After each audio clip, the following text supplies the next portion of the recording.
মুহূর্তে যে খবরের দিকে নজর রাখবো, প্রত্যাহার রেশন ধর্মঘট। মন্ত্রী রথীন ঘোষের আশ্বাসে অবশেষে রাজ্যে রেশন ধর্মঘট প্রত্যাহার করা হলো। আরো একবার আপনাদের জানিয়ে রাখি, রেশন ধর্মঘট প্রত্যাহার হলো রাজ্যে।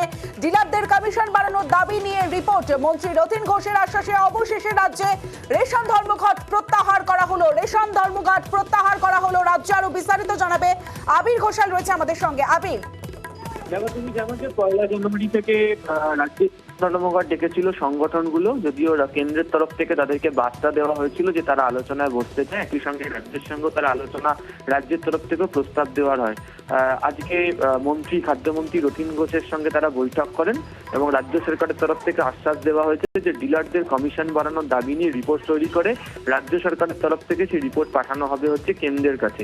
এছাড়া ইপজ বা টেকনিক্যাল যে ইস্যুগুলোর কথা তারা বলেছেন, গোটাটাই কেন্দ্রের বিষয়। এক্ষেত্রে রাজ্যের কিছু করার নেই। যদি ভাবে রেশন ডিলারটা ধর্মঘট করে রাখেন তাহলে রাজ্যের মানুষের অসুবিধা তৈরি হচ্ছে। কেন্দ্রের সঙ্গে এই বিষয় নিয়ে রাজ্য কথা বলতে প্রস্তুত বলে ডিলারদের জানানো হয়।